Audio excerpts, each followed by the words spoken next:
All right. Welcome into another episode of Hockey Royalty Live, the official podcast of hockeyroyalty.com, where you're going to get all your ferocious Kings news. We're going to be talking the week one recap, the emergence of Vilardi, the Bet Stamp Player of the Week, and Making It Rain segment right at the end. So like, subscribe, get in the chat. Let's go.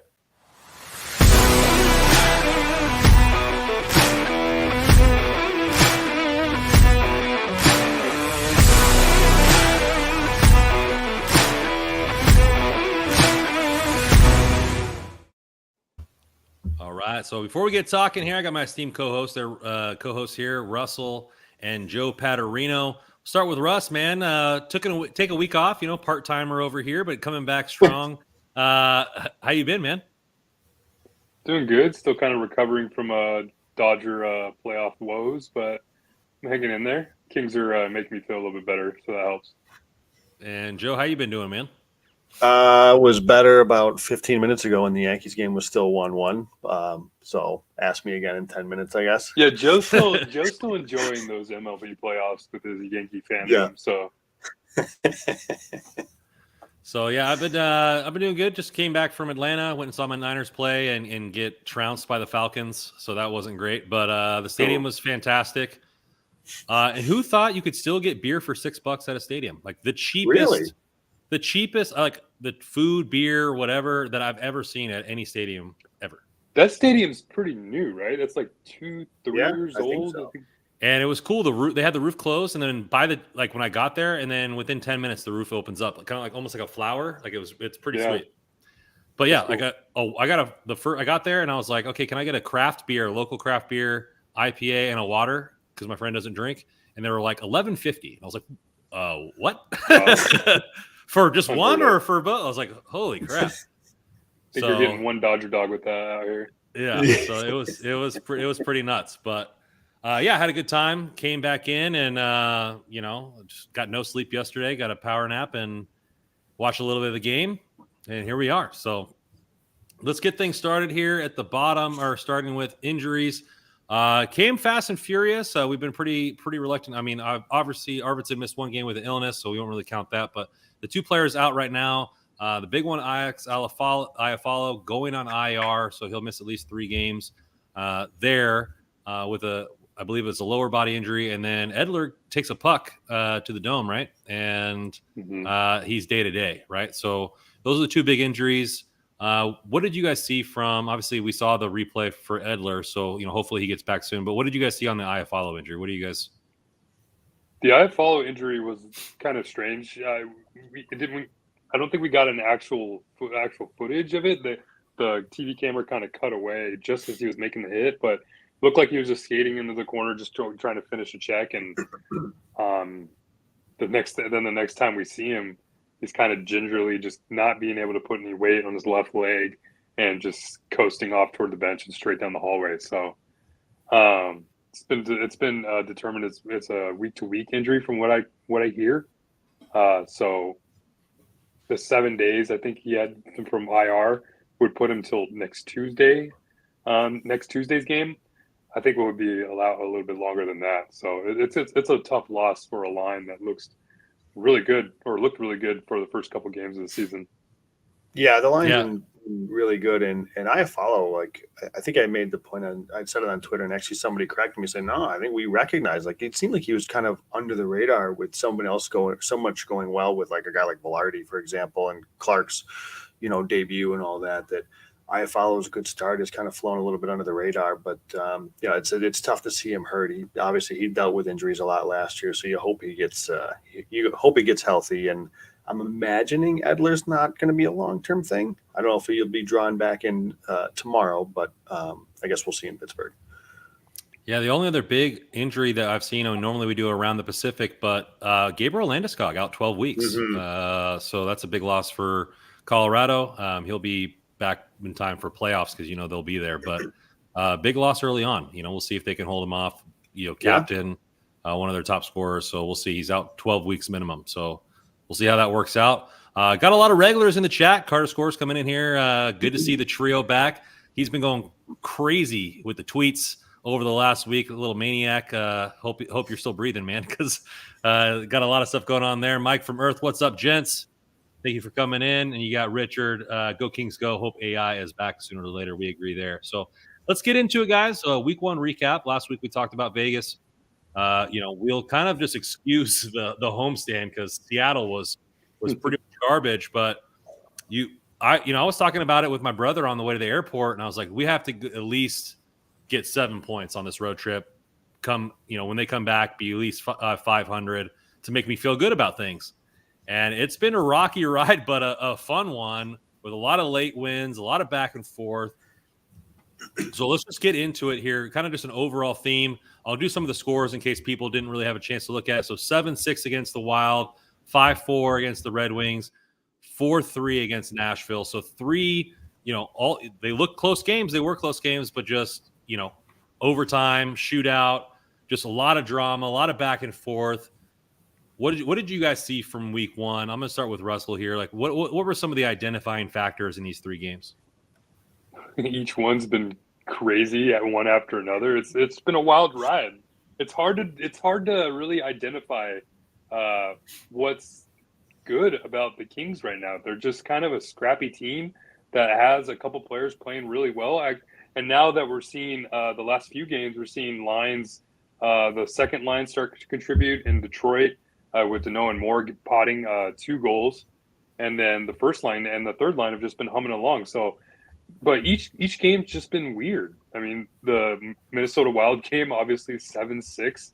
It's like a football score, and there was no goaltending and no defense being played. But it was just good to see the Kings get the victory in that. Then the Detroit game where they actually played pretty well, I thought, and then Victor Arvidsson just has that gaff that goes full Patrick Stefan. As soon as it happened, I was like, "Oh, they're going to come back and tie it." This is weird stuff. Always happens in Detroit. I don't know if you guys remember the time when the puck went out of play, comes off the net, goes back into play. Yeah, there's weird stuff that always happens in Detroit, and sure enough, that happened. But luckily, they came back and got the win OT. And then last night's game was just a great come from behind effort, down by 2. By none other than Matt Roy scoring 2 goals. It's just been one weird game after another, but it's been a fun ride, that's for sure. We said we need an offense, right? We're getting offense. We're not getting any defense. The identity of this team seemed to flip over. Like I said, football score, a Thursday night football score based on what we've been seeing on Thursday nights for the NFL, but a football score nonetheless in the first game, and I was just like, man, I was sitting there in Atlanta watching this thing. It was just back and forth. And I think it's like the last time we've won a game 7-6 was like 2003. I think they said it on the telecast like a long time ago. It just crazy. Like you would never believe that, hey, if I would have told you, hey, the other team scoring 6 goals, do the Kings have a chance? I would tell you, heck no, right? Because it's not a Kings team. The way, especially the offense was moving in the first 2 games, would this have happened? And it just lit an ignition. You saw in the Wild game, you saw elation from Fiala, right? Just breaking that seal, getting going, and I think that's what he really needed, because people were torturing him online, and then just after that game, he's still back to a point per game, right? So, after that 3rd game. So, Joe, what did you see? What were maybe some of the main identifiers in those 3 games there? I think what we're seeing, because it is a little uncharacteristic, right? The Kings, especially under Todd McLellan, have been very structured, right? Very, the way they've controlled the games for the most part historically under McLellan, possession-wise, they can be a little, some may say boring at times, but there's a structure to their game that what I think we're seeing, honestly, like you have, Kevin Fiala, Byfield is now getting everyday reps. Gabe Vilardi is now a regular in the lineup. Sean Walker's playing after missing as much as he did last year. Drew Doughty missed a ton of time. He's back. Brant Clark is making his debut. We're seeing Sean Dursey go through some growing pains. There's a lot of factors here that are playing in, so it's tough to be this stalwart, structured team when there's what did they do? I just rattled off 5, 6, 7 guys that either were not regulars in the lineup, are new to the team, or are young players that are gaining experience on the fly. So it is going to be a little helter-skelter when you have this much going on, and you wonder, maybe we took a little bit of that for granted, just thinking in the way under McClellan, how structured they've been, that it would just carry over. And it's not necessarily the case, but there's a lot of factors here that I think are playing in that is going to take a little bit of time to get itself sorted. So I think uncharacteristic, but good on the Kings. What is good is what we're seeing, what was a characteristic of last year of these guys, just there's no quit in this in the roster, and you're battling back just like they did last year. So that's encouraging to see. Yeah, I think it's something to look at, and I know it's a little too soon to kind of look back completely on the season with the 5 questions that we have coming in, but early returns on those answers. I mean, what have you guys seen from the top line? I know they scrambled a little bit when there was nothing going on in Seattle, but put it back together, and what have we seen from the first line? I mean, all 3 of them are on the top of the scoreboard. They've got 17 points combined. I mean, I know some of that maybe not exactly together as a line, but I honestly, I like it. I think they're fitting well together. I think they're playing well. They're dangerous on the rush. You see what Fiala brings to the, and skating through the neutral zone and how good he is. Adrian Kempe is just following up last season. He's playing really well. I like it. I think it's a good trio. I did find something interesting, and I can't remember if it was the Minnesota game or if it was the Nashville game, because Fiala played for both of those teams. And the color commentator again, I cannot remember which game now, said that he didn't think it would be a fit of somebody like Fiala with Kempe, and he said we'll see how that plays off, which is interesting. These are guys that have seen Fiala play for an extensive amount of time. So I like it, though. I think so far so good in my opinion. Yeah, I think that first line finally got their chemistry going. In Minnesota. We've seen Kevin Fiala turn into a better playmaker than we thought. We knew that individual skill was there, but I think they're looking good so far. The first goal, a pass across the ice, looked really good, and then we saw that same thing happen last night's game in Nashville. So hope it continues because it's paying dividends right now. Yeah, Mike from Earth is coming here saying super glad Kempe's playing well. Far too many haters last year. This guy was not one of them. Called the breakout there. I'm glad he's just rifling shots. And it doesn't seem like anything he shoots doesn't go in the net. I mean, he's just looking really good. What do you guys think about this? Carter Scores brings this up. I'm concerned about Fiala's offensive zone penalties. They always seem to come at a bad time, but he's been everything we've asked for offensively. Is this just small sample size to where you think it'll level out over the year? Or is it just because they've been at really bad times in the game? Joe, what do you kind of think about when you hear Carter say that? I get the frustration, and as somebody that is a coach, that drives you up a freaking wall when you're taking a penalty on a power play. You can clearly see these penalties are out of frustration, right? He needs to rein that in.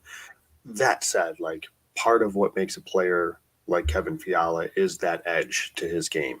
So you want to be careful about how you go about you want it to be smart. You want him to play on the edge. That's the way he gets his juices flowing. That's what makes him a good player.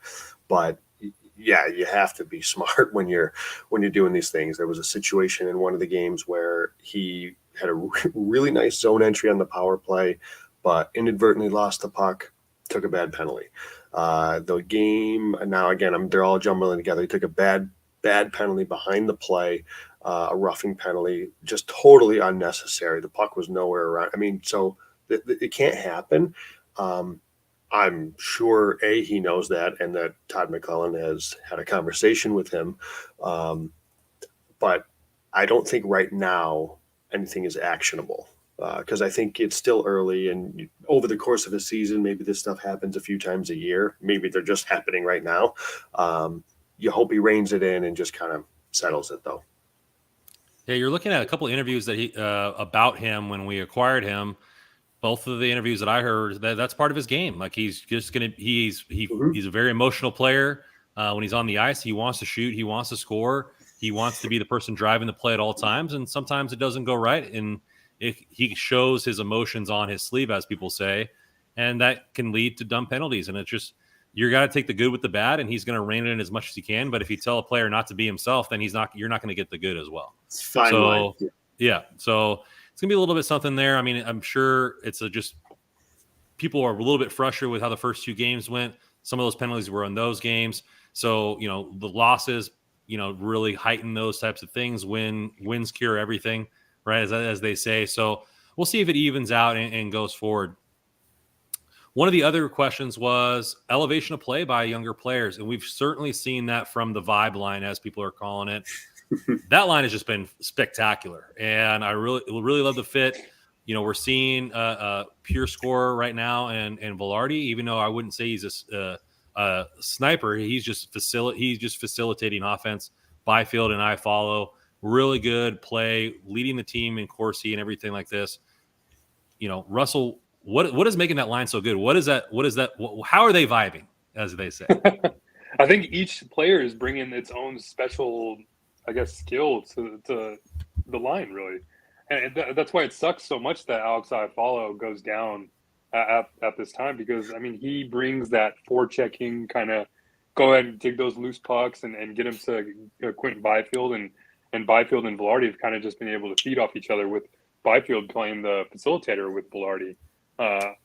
But all three players have played really well. I think we talk a lot about Gabe Vilardi, and we'll talk a lot about him in a bit here. But Quentin Byfield's also played pretty well too. And I know his minutes haven't been as high as many would probably want him to be in terms of playing. He's not playing on the power play. He's not playing on the penalty kill. And we've seen kind of how these games have gone. It's been the special teams pretty much half the game, if not more. So his minutes, Byfield's minutes are a little bit less than you would see from Iafallo or even Vilardi, who plays power play minutes. But at 5-on-5, he's looked really good, and he's contributed directly to some of the goals that Vilardi scored. So yeah, that line is vibing right now, and it's unfortunate that Iafallo has to go down, because I know they tried to put Grunstrom there last night. It didn't really work. We saw Kaliev get elevated there. I don't really know if Kaliev will work on that line. You want to kind of find somebody that's going to be that Iafallo type player to help out Vilardi and Byfield. So I'd like to see. Do you think that's Jad? Yeah, I think I'd like to see Anderson Dolan get a shot there. He hasn't gotten a look at a game yet this season, and he brings that kind of mentality, that kind of that play, that eagerness to go forecheck deep in the corners and get loose pucks. So I think there'd be a good spot for him there in Iafallo's absence. Mike coming in here, Vibe line has been so awesome. We definitely agree with that. Carter Score says, my Vilardi jersey has finally stopped collecting dust. Wearing that bad boy with pride.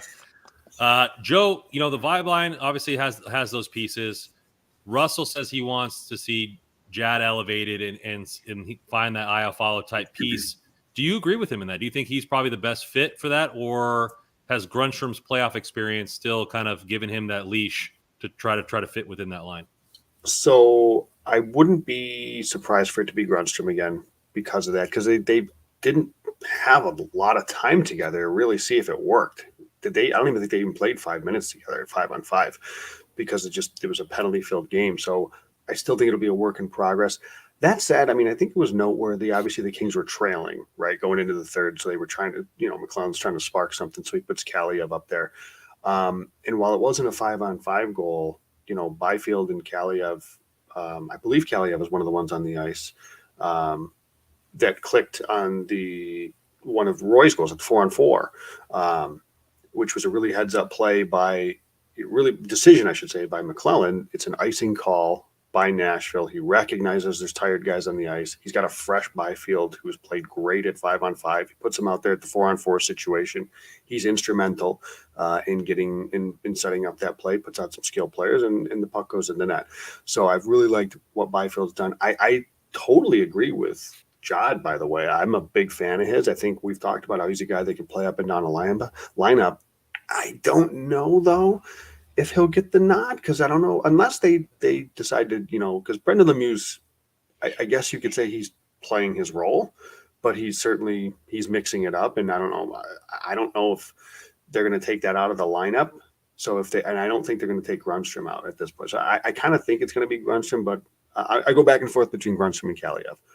As a fan, like, the idea of Byfield, Kaliev, Vilardi sounds like a whole lot of fun. Yeah. Mm-hmm. Hey, just throw a torpedo and see if it hits, right?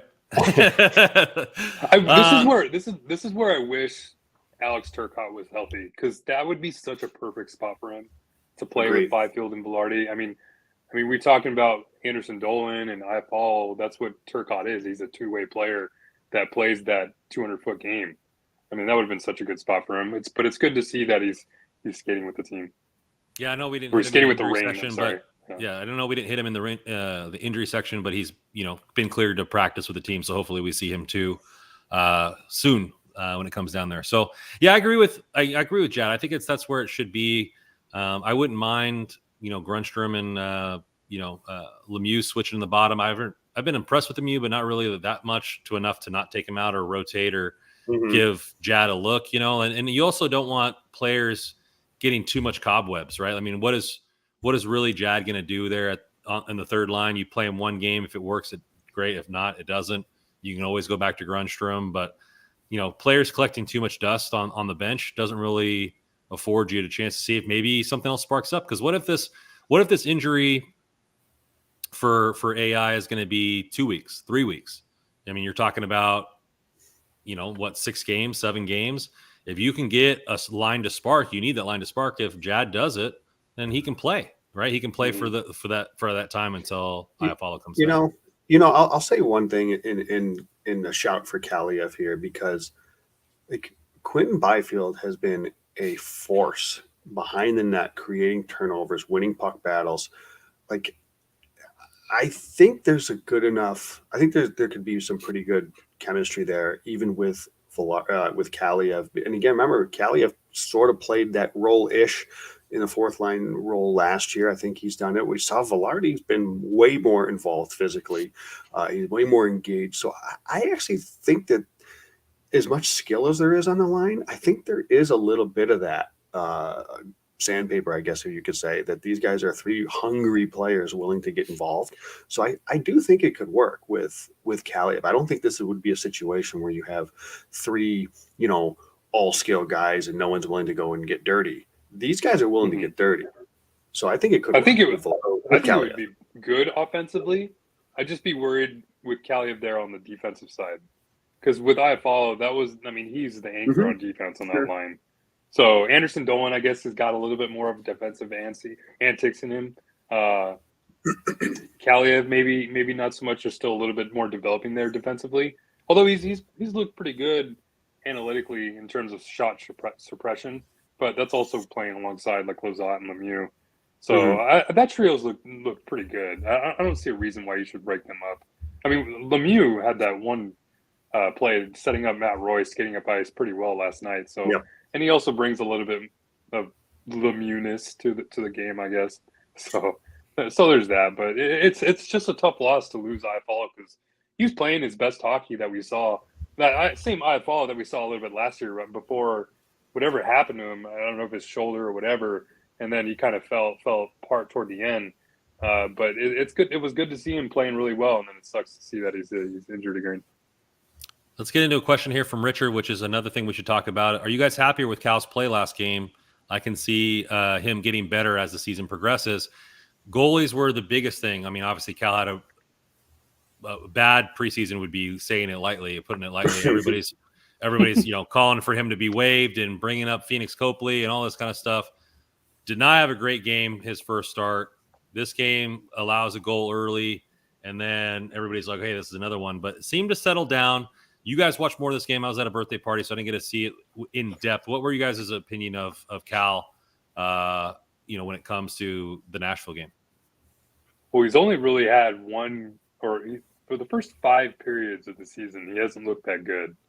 But the last third period and on into overtime and the shootout, he was confident Cal. That was the Cal Peterson that we had been seeing when he was good.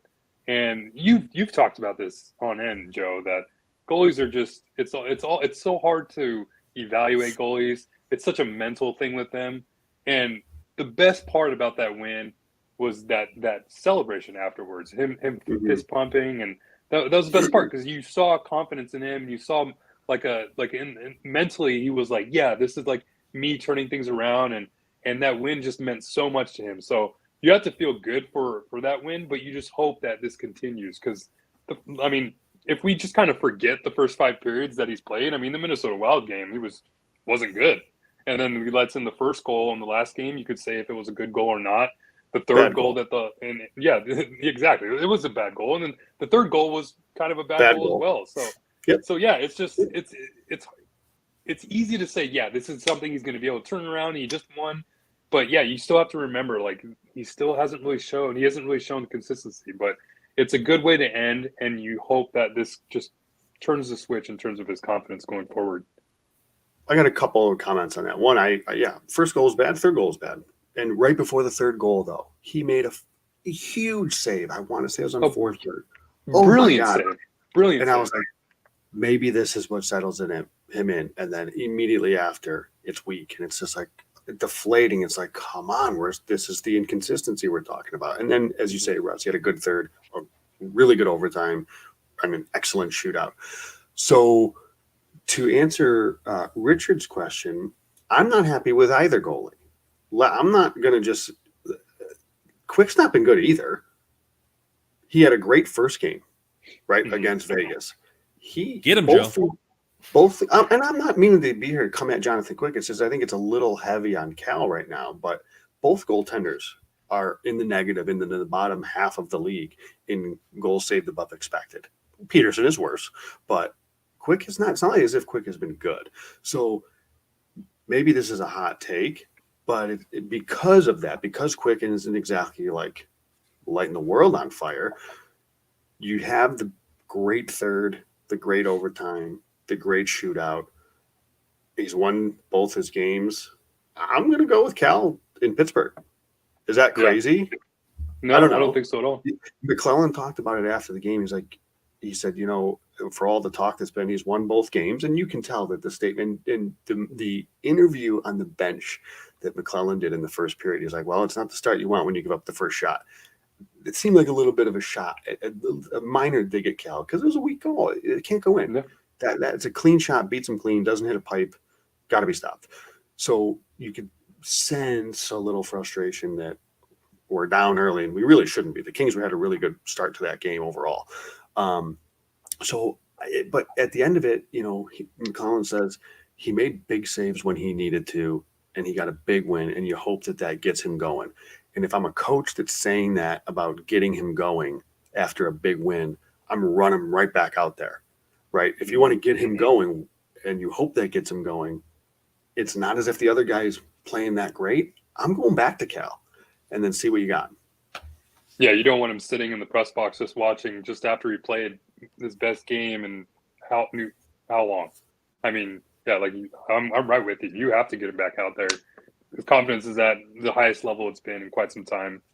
Keep it going and see if it can continue. You don't want him sitting. Yeah, and to be fair, we've talked about the defensive structure is not the same. So I don't want to be overly come across as if I'm bashing Jonathan Quick. It's just I'm sure by his standards he's not playing. I'm sure he would be the first to tell you. Go look at his numbers. They're not good at all.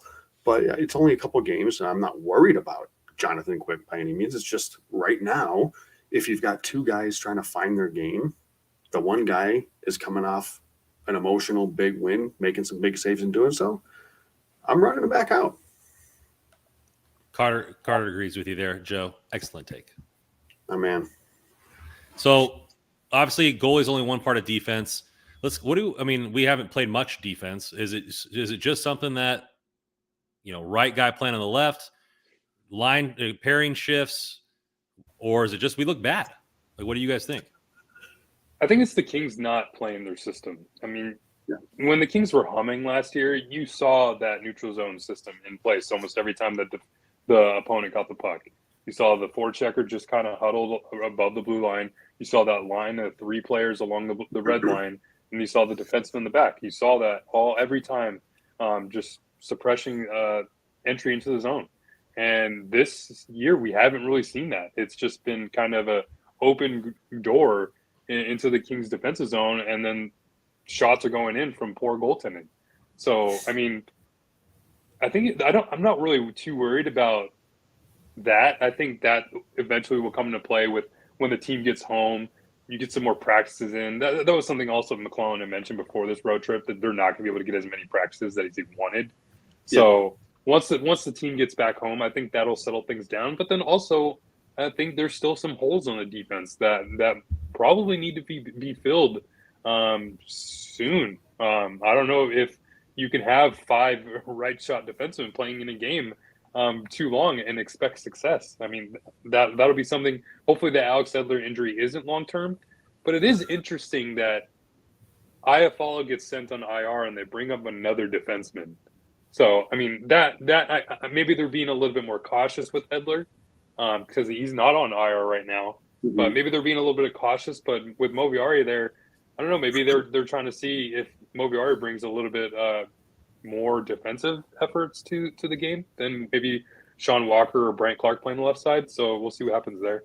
Do you think? I mean, you look at. I mean, Russell, you were not a fan of Walker on the left. You were openly on Twitter about that.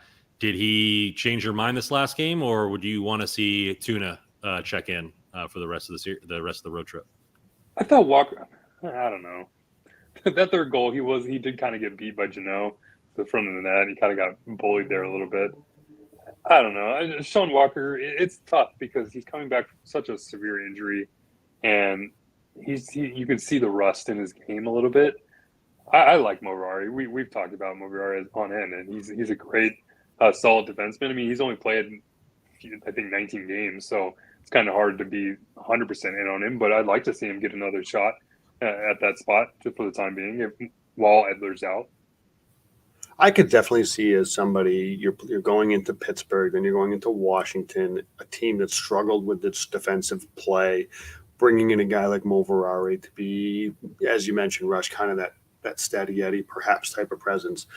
And to go back, Rando, to your question, I mean, I do think it's part of what I said earlier with so many new guys being filtered into this lineup, but also, and I don't think it can be understated. Like, yeah, the Brant Clark hype train, but there's going to be some moments where there's mistakes. And Sean Durzi, like, we talk about this all the time, Randon, that prospect growth isn't linear, and Sean Durzi comes up and he looked great. So he looked great last year, right? He had a huge season in Ontario when he was there. He comes up, he plays great. So all of a sudden he's going to be great forever. Not how it works. You know, there's adjustments. He's getting used to things. He's going to make mistakes. He's an offensive defenseman by nature anyway. So there's going to be just mistakes in his game just by the way he plays, even when he's right. So you have two guys in Clark and Durzi that are learning the ropes here.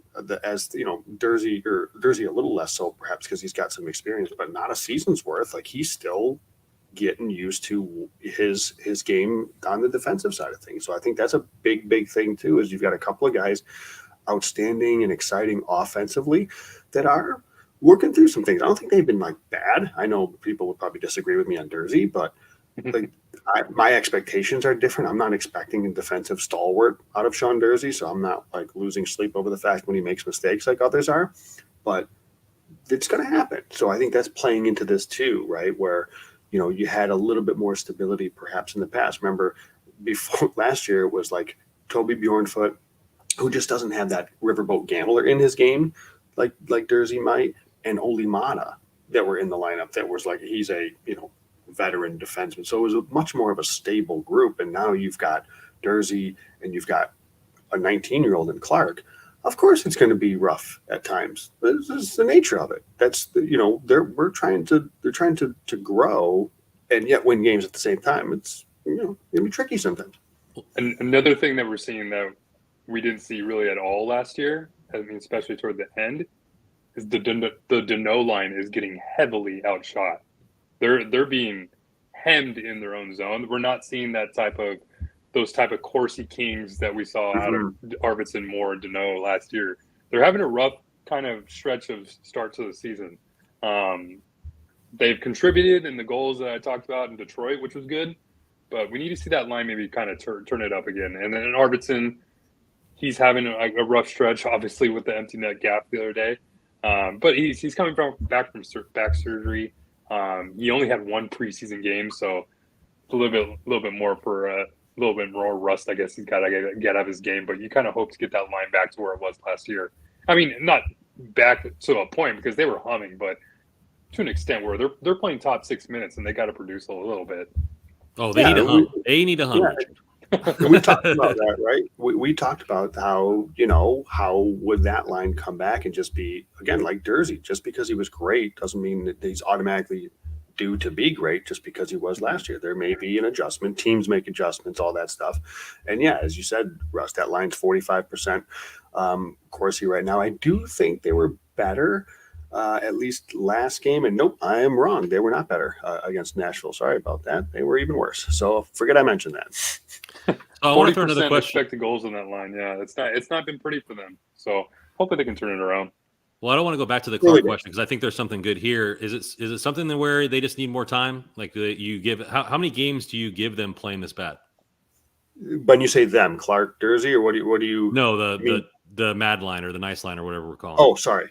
I think right now it's still early. I ride it out here. I give it another handful of games at least. I'd say, particularly if you have the other lines playing well too.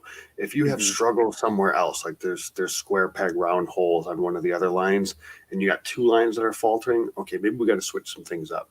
But if you've got the Kopitar line playing well, which I think they are, the Byfield line playing well, Lazat's doing his thing, then I think that allows you a little bit of time to let the Deneau line kind of work itself out. If that makes sense. No, yeah, I agree with Joe 100%. You got the first and third lines playing really well. We'll see who can kind of make their way on IFL's spot in that third line, but you can't really kind of teeter with those a little bit. So just to fix the second line, you have to get those three just going again. We've seen the chemistry with those three develop to a high level, and once they're kind of get their legs underneath them, I think we'll see it again. And especially once the team gets back home, gets some more practice underneath them, learns the system, because that line really benefited when the Kings were playing that system 1-3-1 approach in the neutral zone. They were a transition line. They countered every time the puck was dumped into the Kings zone. They were able to get the puck up and counterattack right away. So once the system is kind of back in place, I think we'll see that line succeed. Let's not forget, there were at some point this summer, there was question whether or not Arvidsson would even be playing at this point in the season. He's coming off a pretty big surgery, missed a lot of the preseason. So, he's still getting up to speed, probably physically in some fashion as well. So, yeah, I still give this a few more games. Looking at Richard coming here asking, if the vibe line continues to produce and play better than the nice line, do you switch them up? Meaning the lineup card doesn't really matter, but you start giving more 5-on-5 minutes to the third line, or how do you think as a coach, do you kind of just play it game by game? What do you think? It's a matchups thing. I think it depends. If you're at home, you're going to try to take advantage of the matchups that you can. You still are going to trust Philippe Deneau is still one of the better two-way centers in the game, 5-on-5 in the way he drives play. So I'm going to trust that history that he's got. And I would still much rather have Philippe Deneau against the other team's top two centers than the Byfield line. So I would try to exploit the matchups when I can at home and just be aware, in the road, you can do the best you can on the road. But short answer to the question is no. Maybe more 5-on-5 minutes, find them somewhere, but I wouldn't necessarily flip them. No, because I think if the Byfield line is playing well, you just don't mess with that. Let's keep that going. If you're playing matchups and how you're working that, then keep that going. Yeah, when I hear a situation where they're going to struggle. Sorry, Russ. Yeah, no, it's okay. When I hear them say like, "Oh yeah, make the vibe line the second line," that means you're pretty much giving more minutes to Gabe Vilardi and Quentin Byfield than you are Phil Deneau and Trevor Moore and Victor Arvidsson. No, I don't think that needs to happen. Gabe Vilardi and Quentin Byfield are succeeding at 5-on-5 in the minutes that they're given, and I don't think there's any reason to kind of deviate from that. They're producing at playing relatively low amount, 14 minutes a game maybe, probably even less than that. So just keep them where they're at. They're having a good success with it, and I don't think there's any reason to fix it if it ain't broken. The matchups you're getting, you're going to be putting Byfield then against guys like Nazem Kadri and Draisaitl and stuff like that, rather than third and fourth lines. And if stay out of the box. These games have been penalty filled games, so so it's been tough for these guys, all the lines, frankly, but especially a guy like Byfield who isn't playing special teams to get into that groove at 5-on-5. So that'll settle. I think it's not that surprising. We see a lot of penalties early in the season. I think, with the referees trying to clamp down on certain things. I felt like there was 97 holding calls yesterday in the Nashville game. I'm sure Brant Clark has had enough of that already. So that'll settle itself out too. Dyer fan comes here. What do you guys think about calling up Fagimo for Iowa follow spot? He seems like a best fit for the organization. I think the fact that he just started down there, he'll stay down there. Jad hasn't got really any scratch. But if you see him scoring the way he's been scoring and that laser of a shot, he's definitely going to force his way up into the lineup for an injury at some point. Do you think he would fit on that line? Short answer. Sure, but I wouldn't force it. I don't think there's a need to do it.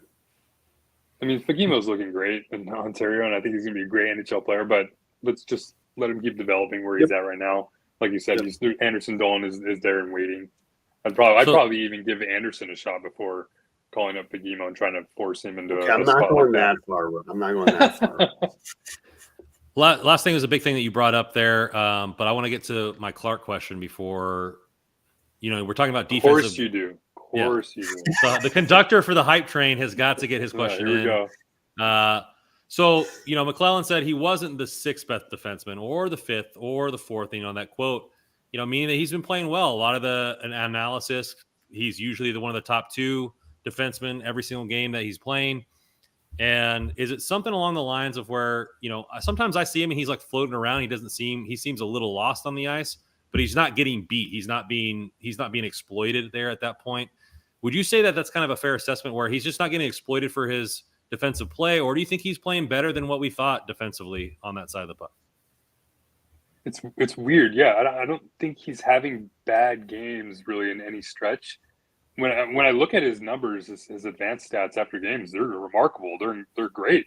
I think he leads the Kings in expected goals right now. But it's strange because I watch him play and I don't really see it on the ice in terms of his offensive production. Obviously, he doesn't have any points, but his defensive game looks pretty good.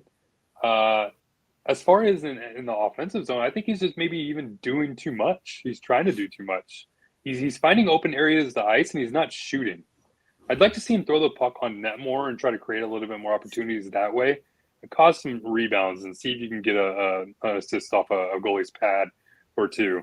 Because he's finding open ice, and I think he's just looking for that pass to distribute to a player like Drew Doughty or Andrzej Kopitar or Adrian Kempe, which I don't blame him. I mean, when you're a 19-year-old playing with those type of players, you're probably going to try to find those players too, but it's been a so-so couple games for Brant Clark. I'm still waiting to see some production out of him to really make me think that he's worth keeping around for the whole season. But I wouldn't say they've been bad games. He's playing, like you said, good, decent defensive type game, and the offensive production will come eventually.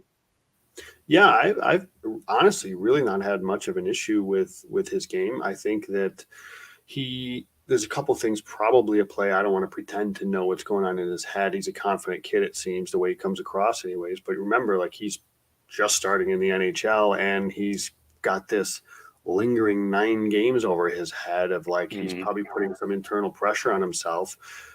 You're human. How do you not? You have the clock ticking. Like, are they going to keep me? And however that's going, assuming they haven't told him one way or the other yet. So you're also dealing with that while you're learning how to play at the highest level. And he's holding his own, is how I would put it. Like, he had the situation where he took a couple penalties yesterday, holding penalties. So, again, there's going to be some growing pains. There's going to be a learning curve. But I think it was poignant that McClellan made that statement, which was a hilarious yet awesome comment at the same time about he wasn't 6th. Pretty sure it wasn't 5th, and I don't think he was 4th either. I don't think you say that as a coach lightly. Todd McClellan understands the situation here. He's been around the league a long time. You talk about a player like Clark, who everybody's eyes are on. Is he going to stay up after 9 games? And you make a statement like that. And obviously there's still other games to play, but it's not as if he fell off the map and had just a piss poor game against Nashville despite the 2 penalties. He was okay. He was fine. And his Corsi numbers, his possession numbers would argue he was excellent. I don't know if I'll go that far, but I think he was good, and I think he's holding his own here early on. Go back and watch. The tying goal was the 4-on-4 goal, right? Yeah, it was go back and watch that goal. Watch who drives center lane drive, goes to the top of the crease, goes to the net, draws the defenseman there. It's Brandt Clark. Like that's a heads up play by Todd McClellan. Again, recognizing Nashville has an icing. He gets Clark on the ice. He makes something happen. It doesn't always have to be with the puck. He's a really smart mind in the offensive zone, which is part of what makes him so great, because he's not like the sexiest skater, but a play like that matters just as much, and it leads to a tying goal. So in my opinion, I don't like, and I what did I say the other day? I don't know if I've been wrong like every step of the way on Clark. He ain't going anywhere for me. He stays, and it's almost a no-brainer for me. And look at Joe, just like that, a first-class ticket opens up on the Express. Welcome, buddy. Welcome, buddy. We'll answer one more question here, and then we'll go to our little break. Devo coming in is, have you guys noticed Byfield actively avoids contact instead of following through and taking advantage of his size? He's doing very well on his defensive cover, but I would like to see him use his size more. Do you think that's a fair assessment? Do you think that it's kind of too early to say that for like a long sample size? He did just put on 15 pounds of muscle, so the small sample size with that, or do you think that's kind of fair in his defensive game? I have a question. What does that mean? What does he mean by uses? Is he looking for like body checks? Because I would argue he is using his body. He protects the puck well. He protects the puck really well. He's winning battles along the wall. I've actually kind of been intrigued, and I've been doing what kind of tracking his touches, his puck touches throughout every game. I mean, and right now everything is like along the wall, but I feel like, and I'm going to go back and do this as well. Like, he's creating turnovers when he's doing that. He's intercepting plays behind the net in the D zone. So I guess I just would ask what you mean by, avoid. I certainly don't see him avoiding contact. I don't think. I mean, again, I think he's involved in the dirty areas. I'm just not sure the size. I think he protects the puck well. I think what's happening here is I think he looks good in the D zone. I think the way he's getting involved behind the net, I think this is really like, I'm happy with the start of his season, the way he's playing the game. I know the points aren't there, the production isn't there, but I feel like it's percolating. Like, I think it's coming with him. And again, he had a handful of minutes the other night. He just couldn't get into a rhythm. So, but I don't think we're far off from seeing some more production come. But I just don't think he was ever his game. Like, and maybe that can be learned. I don't know. But even when he was bigger than everybody else in juniors, he wasn't just laying kids out. Like, that just wasn't. That's what I want to know. What does he mean by use his body? I think that's what some fans are kind of wanting to see out of him, is just to go and use his body to finish checks all the time on every shift. And yeah, Brandon, like you said, that's not really his game. He's never really been one to deliver huge blows to his opponents. But in terms of using his body to shield pucks, I think he's been great this season on that end. I mean, I've seen people even mention comparing him to Alex Frolov. And Frolov, that was like the best part of his game. Some of the best shifts that Byfield's had, especially the one at the end of the Wild game, that was an excellent shift. I mean, he skated the puck out of his own zone, got a controlled zone entry with a shot on net, and had like multiple touches along the boards protecting the puck. That was the exact type of shift I wanted to see from Quentin Byfield sometime this season, and we saw it like on his third game. So I hope we see more of that. We saw that a little bit in last night's game against Nashville. If he's able to protect the puck and use that frame of his to kind of slow the game down a little bit along the boards, he doesn't always have to be using that speed he has. You have a big frame, slow the game down, create some separation from the person you're going up against along the boards, and find an open teammate. And I think we're seeing that a little bit from him. And I think the goals will also start coming too. I think you look at him, like, Kopitar's got size, and he was never just a guy that throws his body around. I don't know if fans want, a Dustin Brown reincarnated where he's just scoring goals and hitting people. I just don't think it's his game. I think you can expect more of that Kopitar possession type, and I think he's doing a great job at that. To me, you have other players on the roster like Tonka and Lemieux who are just going to throw checks whenever they can, and hey, to be honest, if he's creating offense with his size in a different fashion, I'm okay with it. He doesn't have to be a guy that's just laying people out all game. I think, that's part of hockey and people want to see that. And maybe he will learn to do that. You saw, it took McDavid, like 5 years to be more aggressive physically, this last season. So maybe as he's not 20 years old, we'll start to see that add, small bits and pieces to his game here. So it's all like going perfectly the way I think he's playing. And I said holiday season, right? I'm telling you, between Thanksgiving and Christmas, this kid's going to pop off. It's coming. So let's get over one of our sponsors here, DraftKings. Hockey fans, it's finally time to hit the ice again. And thanks to DraftKings Sportsbook, the official sports betting partner of the NHL, you're in for a season of a lifetime. New customers can bet $5 on any team and get $200 in free bets if they win. Would you like to bet on the Kings against Pittsburgh or against Washington? You can do so. You can, if that wasn't enough excitement, you can turn small bets into bigger payouts with same game parlays. Multiple bets like which team will win, how many goals will be scored. If you're betting on the Kings now, it's probably a lot. Or if you more than a shot at a bigger payout. DraftKings is safe, secure, reliable. You can deposit and withdraw your cash whenever you want. Download the DraftKings Sportsbook app now. Use promo code THPN.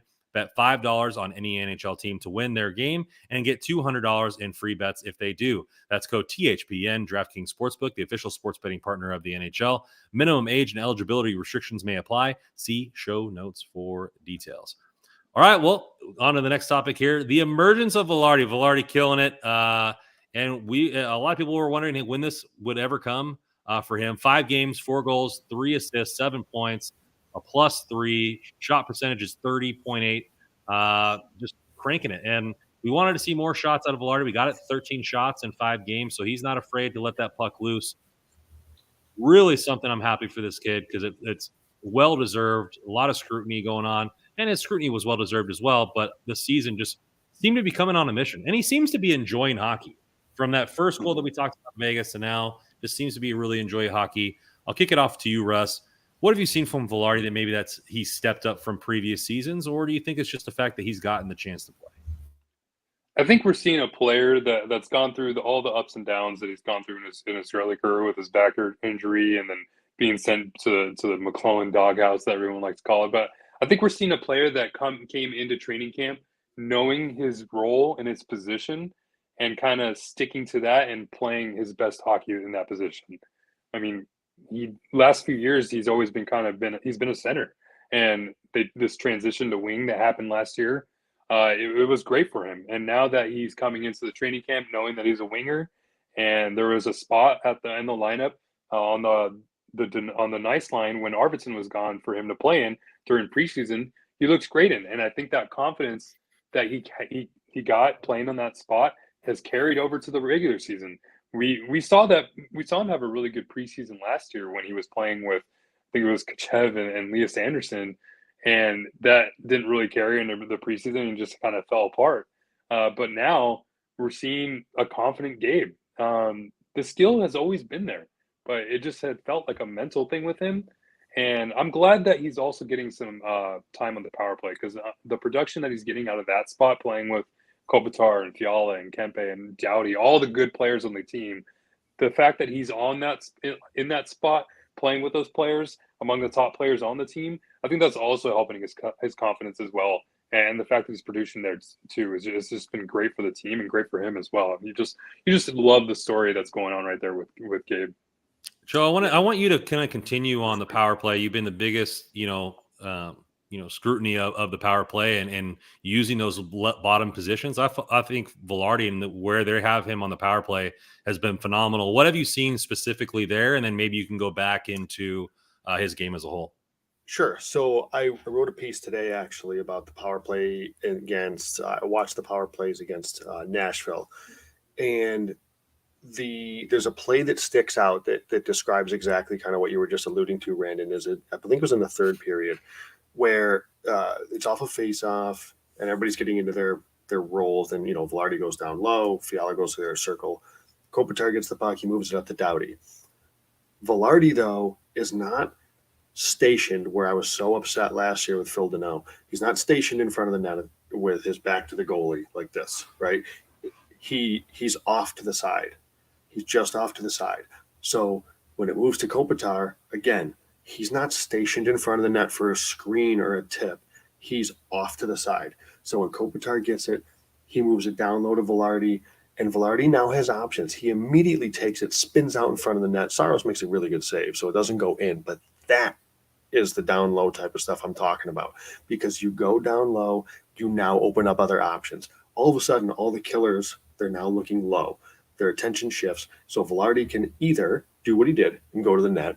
He could probably one-touch it to the bumper, which is a whole other problem. He could make a pass over to Fiala, streaking to the back door, or he can go back to Kopitar. Every option opens up there, where if he just stands in front of the net and everybody yells, shoot Kopitar, why doesn't Kopitar shoot? Because he's going to shoot it into shin pads. There's 4 bodies on the way to the net. It's a low percentage, terrible shot. He shouldn't shoot it. He should be passing it to a down low option. And that's what Vilardi is offering. He better stay there. He's looking very good there. I completely agree. As a whole, I love it. I mean, it's funny. I think it was Jim Fox said on the broadcast the other day that Vilardi talked about how it wasn't, the move to the wing really isn't as impactful as others have said. And I apologize if it wasn't Jim Fox. I don't know what broadcast it was I'm listening to at this point, but maybe he's the player, so I'm not going to disagree with him. But boy, it just seems like that move to wing, 2 things. One, it just freed him up to be the player he is and not have to worry as much about that 200-foot game defensively, offensively, goal line to goal line. But also he embraced it. He went down, he played the wing, he was almost a point-a-game player. And as Russ said, he knew coming into this season, I'm a winger now, and I got to find my spot. Is it on the second line? Is it on the third line? Is it on the fourth line? Am I going to be a scratch? But I'm making this damn roster, and I'll find my spot. And if I get an opportunity, I'm taking it. And it's exactly what he's doing. Incredible skill, incredible talent. He's getting an opportunity. He's embraced a new position, and it's going well. And I love it. Yeah, we got some fans in here in the chat agreeing with us. Richard coming in here saying it's well worth the wait, seeing the player that we drafted in Vilardi. He should be on the top 6 in the near future. Real McCoy coming in the chat for the first time. This is what we expected from Vilardi last year after that preseason. Glad to see he's stepping up big. I agree, and it's just great. And we keep saying progress isn't linear for the prospects, but confidence is a huge thing. And you see him playing with so much confidence about his game. We saw the flashes last year, and then they drifted away, with the wind. And he's just really doing something fantastic this season. I know it's small sample size, but I don't think it's going to be a small sample size. I think it's going to be great. I think it's going to be something that he can carry on. Will he be a point per game player on the third line? Probably not. But I mean, if you see him get 50 points on the third line, the way he's playing right now, I definitely could see that. I mean, so it's something that we need. We can't depend on the top 2 lines all the time. If you're going to be a team that's going to make some waves in the playoffs, you're going to need to roll 3 lines. You're going to need the third line to step up when right now when the second line is playing like garbage. And then, you're going to need the lines to pick up other lines. And I could definitely see 50 points from Vilardi the way he's playing at this point. I think he's easily the best story in the NHL right now. I mean, you talk about there's no player in the NHL that's gone through as many ups and downs early on in his career than Gabe Vilardi. I mean, maybe a little hyperbole, but I mean, the back injury almost was career threatening. I mean, there was talks of him not even playing hockey again, and then to come and then have that breakthrough where he was looking so good, and then COVID happens, just shuts down the season. It was just like, oh man, we finally get good Gabe Vilardi, this player we've been waiting so long to see. He looks great in these few games, and then a pandemic shuts everything down. And then he comes back. We're all expecting him to be this great player again. And maybe expectations were a little too high and he was placed in a position where he probably wasn't going to succeed. But now it's just been so good to see a player that's gone through so many ups and downs throughout the early part of his career just succeed right now. And there's one side note. I think we were talking about players to replace Iafallo. I think there's a player we're forgetting. I think it's Rasmus Kupari. Those 3 actually played pretty well in a playoff game or 2, if I remember last year. So I wouldn't mind seeing Kupari, Byfield, and Vilardi back together with Kupari on the wing too. If Iafallo is out long term. I think it's just a great story, and it's something to continue going on. And Richard coming in here, throwing some more hope in the air. Turcotte will be the next feel-good story for the LA Kings. I like it too. Well, we're going to get to the next segment here, and first time for us here at Hockey Royalty, the Bet Stamp Player of the Week. We got a new sponsor here with Bet Stamp. Joe has been using this religiously for the past several months, if not year. Joe, why is Bet Stamp the place to be for betting? Well, there's a couple reasons, Brandon, and as you said, I've been using it so it became sports gambling became legal in New York in February, I think it was, of last season, so February of 22. So that's when I started I've always dabbled in betting on games. I think everybody does or whatever. And, when it became legal, I said, okay, well, I want to be smart, and I don't want to just completely throw everything away, my money away. And I learned, and I was a follower and learned about BetStamp a while before that. And what it is one of the first things you can do to be a smart bettor is to line shop. So case in point, if you are driving down the road and you see two gas stations, are you not going to go to the one with the cheaper gas? Of course you are. If you're betting the Kings tomorrow in Pittsburgh, I'm in New York, so I have access to 5 different sports books. I can see, okay, who's got the best odds? If FanDuel has plus 140, but DraftKings has plus 155, well, guess where I'm going to go place my bet? It's going to be at DraftKings.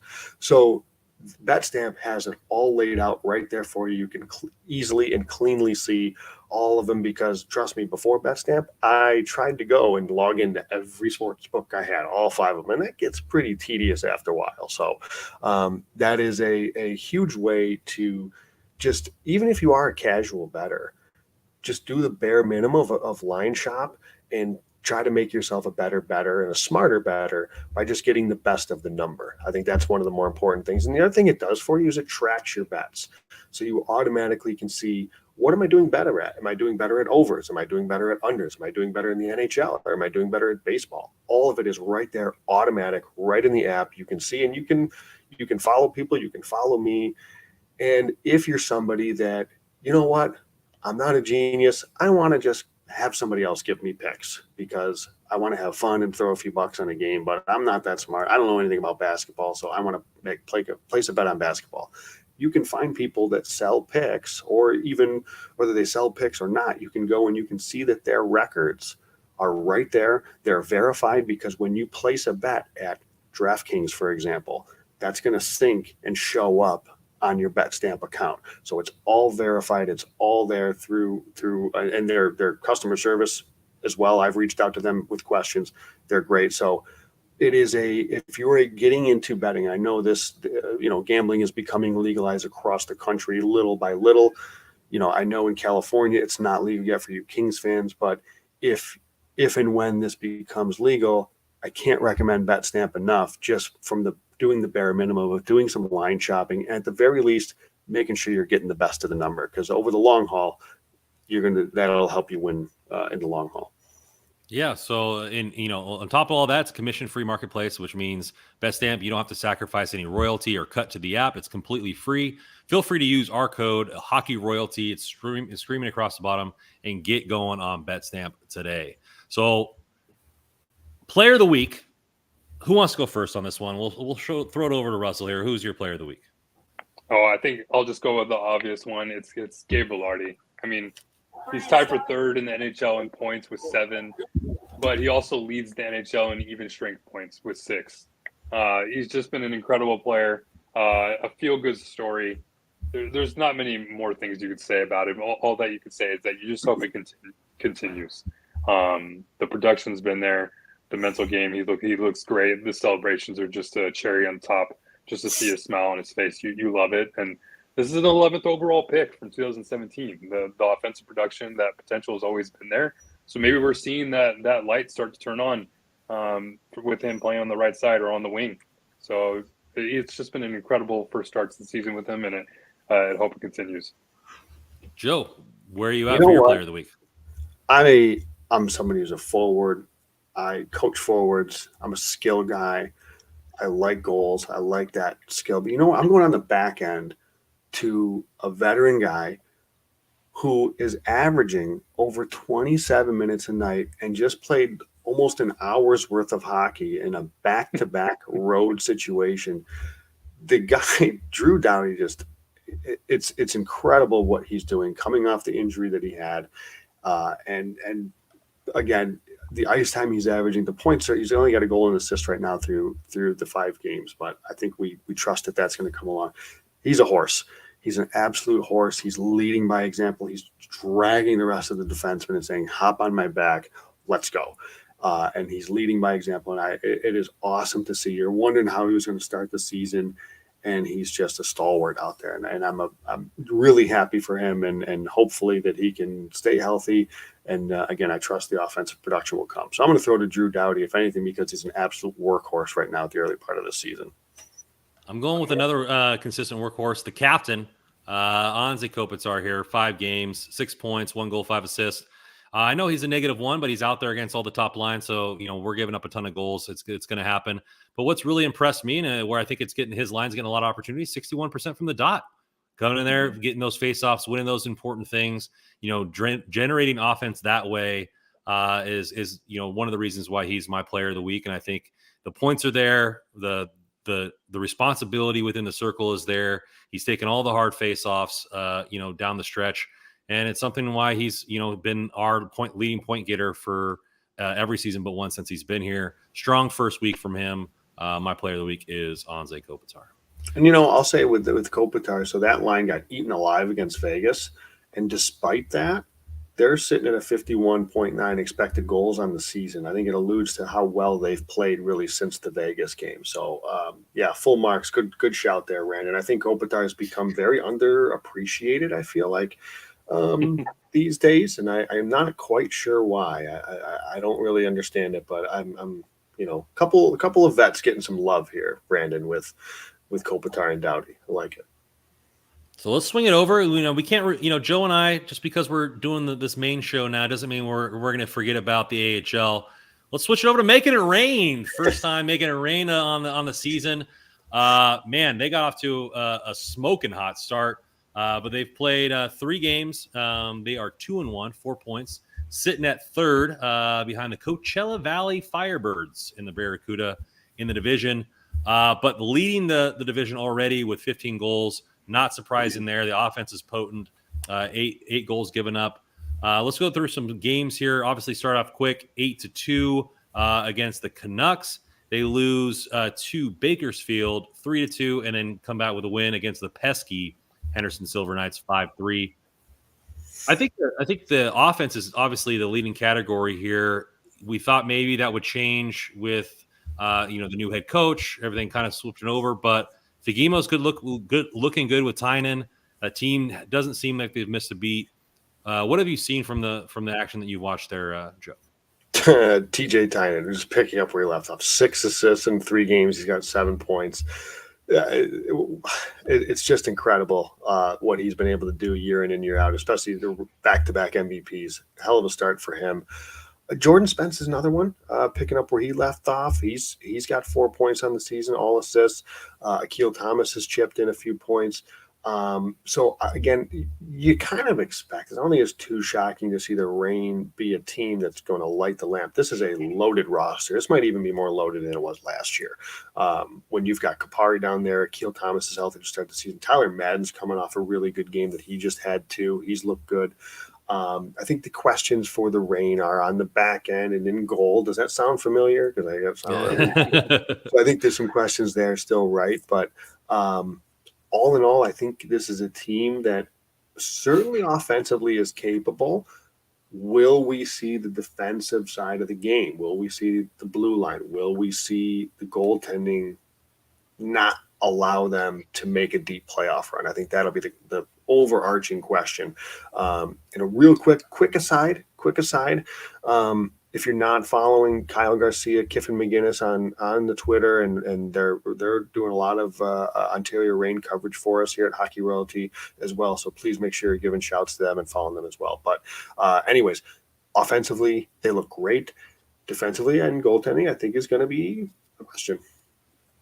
Yeah, I think Joe tied everything up pretty well there. I just have one takeaway from the first couple games. That Tobias Bjornfoot goal was incredible. Oh my God. Like when I'm watching that, I'm like, Toby, where has that been? Like, do that every game. It was just and also I have to give a shout out to Jared Shaffron for the call on that. That call was excellent. I mean, it was just like it almost like the goal was just like the Rick Nash goal. If you guys remember that one that he did against Arizona, a goal I was in that arena for that goal. One of the most ridiculous things I've ever seen live, but the call was just as good as the call on the Rick Nash goal. It was like one move, another nice move. It was like, but the goal, it deserved it. It was excellent. I loved it. So there's already, they've only played 3 games. There's only 5 guys without a point, and 2 of them are goalies. I mean, and Nusiainen has only played 1 game. So like they're getting production from up and down the lights. It's if you're living in that part of the country, whether you're a Reign fan or not, or an AHL hockey fan, or even if you're not, they're going to be entertaining games every single night out. I mean, go watch those games at Toyota Arena, because you're going to see it's going to be a hell of a show.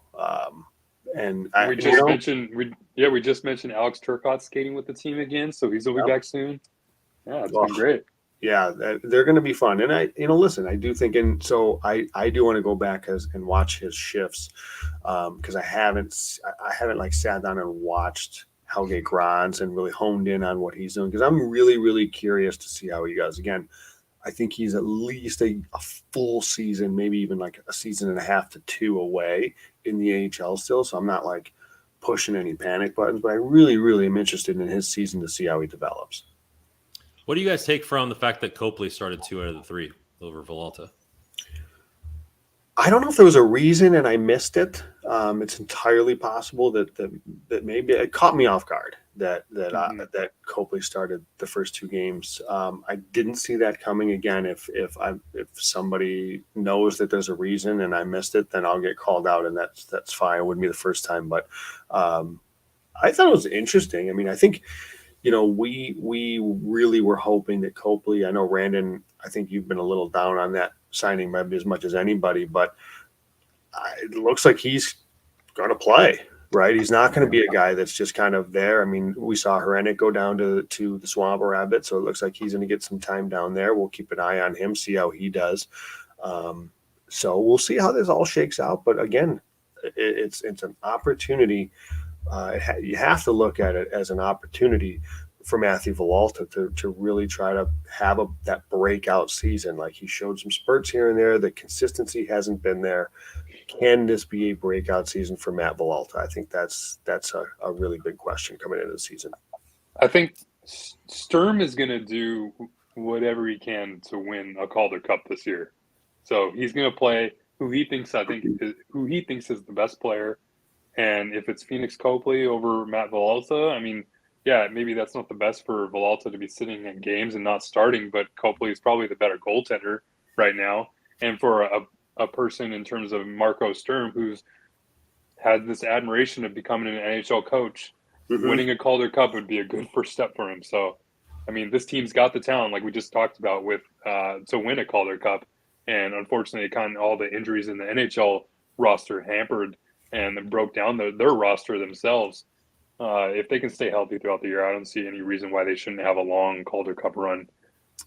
Well, we saw with they just lost one of their stalwart defensemen, Jacob Ferrari's up in Los Angeles now because of the injuries up in LA, and it's as you just said, it's kind of what cost him last year.